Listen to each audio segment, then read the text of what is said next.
Olá, sejam todos bem-vindos a mais um vídeo do nosso canal Casa Judaica e você é o nosso convidado especial para interagir nesse conteúdo, compartilhando, comentando, se inscrevendo no nosso canal, deixando seu joinha, porque afinal esta casa também é sua.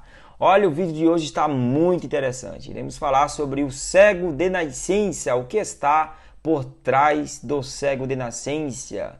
Não é mesmo? Na cultura de Jesus, quando alguém nascia com deficiência, como que era tratado? Recebia algum auxílio? Os sacerdotes, os saduceus cuidavam deles? O templo cuidava? Um cego, por exemplo, poderia entrar na sinagoga? Não e por quê? Não é mesmo? Tudo isso e muito mais no livro, no estudo de hoje, conforme está no Evangelho que escreveu João, capítulo 9. E você é meu convidado especial a não sair daí, porque já estamos voltando. Tchau, tchau.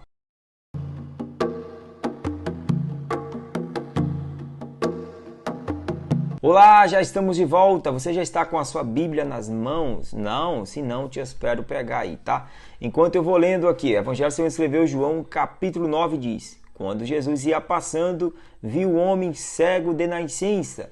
Os discípulos de Jesus perguntaram, Rabi, né, que é mestre, quem pecou? Este ou os seus pais para que ele nascesse cego? Olha que coisa forte. No Evangelho de João, capítulo 9, verso 2, os discípulos fazem uma pergunta bem intrigante. Uma pergunta essa que era com base na cultura deles mesmos, né? Já foi dito aqui em alguns vídeos nossos, aqui na plataforma, no nosso canal Casa Judaica, referente à divisão que os fariseus criaram naquele tempo, né? Os fariseus dividiram o povo em pelo menos três classes, o puro, o mais ou menos puro e o impuro.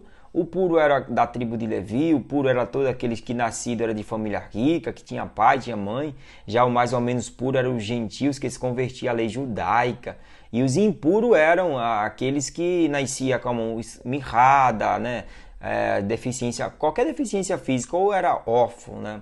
Esse daí então já passava a ser chamado de impuro e ele não poderia congregar com os demais na congregação, nem tampouco ouvir os ensinamentos das Escrituras. Tá, quando os discípulos fazem essa pergunta a Jesus, quem pecou primeiro este ou seus pais, eles estavam com base em uma cultura muito forte da época de Jesus. Exemplo, eles entendiam que a cultura, eles entendiam que a lógica de um sofrimento físico e visível era concernente àquilo que Deus falou para Caim. Você lembra de Caim, né, que matou Abel? Caim mata Abel ali, quando isso ocorre, Deus diz que ele iria vagar na terra, né?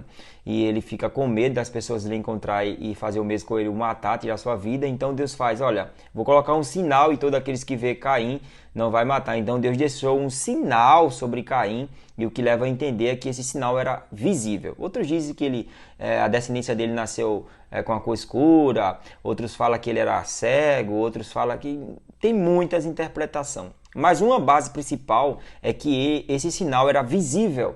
Daí então a ideia de que as pessoas que descendiam do mundo, da vida, né, que vinha da eternidade e que descendia para cá, para a terra, e que tivesse alguma deficiência física, era um sinal de que ele era da descendência de Caim. Era um sinal de que ele tinha algo, estava pagando, né? Também havia a crença, conforme números, de que o pecado atingia até a quarta geração. Lembra de Jesus na cruz, quando os judeus ali falaram, né? Crucifica-o e que o sangue dele caia sobre nós e sobre as nossas gerações, nossos filhos e filhas, né? Quando você vai ver Hitler ali, quando mata cerca de 6 milhões de judeus, você vai entender que quando você vem somando, é basicamente ali a quarta geração. Diz que o sangue correu sobre os judeus e tanta coisa veio acontecer pós a morte de Jesus, não é mesmo? Voltando a João 9, o que estavam falando para Jesus era uma crença de que o erro de alguém hoje seria o resultado de um pecado dos seus pais. Já outra crença mais forte no judaísmo explica que quando uma pessoa vive aqui na terra e comete certos delitos e que não foi julgado pelo homem, que ainda partiu para outro mundo com alguma culpa, algum delito que cometeu e ocultou, os sábios falavam e afirmavam que quando chegava lá o Eterno mandava ele de volta para cá, para que ele pudesse pagar pelo erro que ele ainda não tinha sido julgado. Ele cometeu um erro numa vida anterior e posteriormente, quando ele viesse, ele viria com alguma deficiência. Por isso dizia, quem pecou? Ele, né? Tipo, na outra vida, né? Ou os seus pais? Porque é impossível uma criança ela pecar no ventre. Não é essa a pergunta, né? Que os discípulos estão fazendo, até porque não tem lógica, né? Porque senão estaria dizendo que uma criança ia pecar no ventre. Não tem lógica. Essa pergunta é com base na cultura. Tipo, quem pecou foi ele? Tipo, em outra vida, no passado, ele teve que voltar para pagar sendo cego? Vai. No passado ele olhava para o que é dos outros, cobiçava, era alguém que, sei lá, dedurava, olhava, sei lá, e voltou nessa vida cego para cumprir a sua sentença, a qual ele partiu sem ter cumprido? Ou foi os seus pais que pecou e a sentença caiu sobre ele, né? E o erro, interessante na cultura judaica, o erro também ele também revela a posição do pecado, vai, mão, roubou, roubou muito, né? Os seus pais roubaram, ou numa outra vida ele roubou muito, então a mão dele era troncha, mirrada, né? Ele tinha problema na cabeça, era alguém lunático, sabe?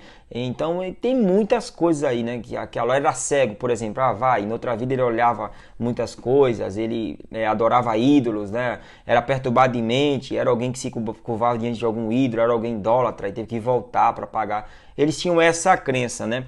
Quando eles faziam essa pergunta a Jesus, esperando Jesus dar retorno com a resposta a qual talvez eles quisessem ouvir, olha o que Jesus fala. Jesus respondeu, nem ele pecou, nem os seus pais, mas isso aconteceu para que se manifeste nele as obras de Deus. Olha que interessante. Jesus não disse que ele não tem pecado, nem tampouco falou que os seus pais não teriam pecado. Jesus ele apenas dá ênfase de que a ideia dele estar daquela maneira ali não era voltada ao seu erro, voltada ao erro dos seus pais. Mas Jesus ele dá outra resposta muito peculiar até. Jesus fala que isso aconteceu para que nele se manifestasse a glória de Deus. Aí você fala, como que isso é possível? Então Jesus estava dizendo que já ia curar ele, que da predestinação eterna Deus já sabia que ele nascia cego e um dia ser curado por Jesus? Não, é quando você vai observar as leis e as escrituras, você perceber que cuidar do órfão, cuidar da viúva, foram pessoas que nasceram para que nele fosse glorificada a glória do Pai eterno. Lembra de Jesus? Vai dizer naquele grande dia, tive fome e não me alimentou, tive sede e não me deu de beber, estava preso e não me visitou. Essas pessoas que nasceram com inclinação à maldade, com inclinação à perversidade, pessoas que nasceram com pecado, que nasceram com deficiência, elas não nasceram por acaso. Ela nasceu para que neles fosse manifesto a glória de Deus. Porque só através dele, só através dessas pessoas, aonde um ser humano sã vai poder mostrar como que o amor de Deus é, como que a benignidade e a benevolência do Eterno é. Então, quando Jesus fala que nasceu para que assim se manifestasse nele, fala da piedade, o amor, isso é proveniente de Deus. Não que Jesus queria predestinar que já encontrar com ele queria ser curado. Então, quando a gente vê alguém que precisa, a gente vê que ali é um meio que Deus está usando para que a gente possa manifestar naquela pessoa o amor de Deus, o carinho de Deus. E esse é um de outros e outros vídeos que virão sobre João 9. Que Deus te abençoe e te espero no próximo vídeo.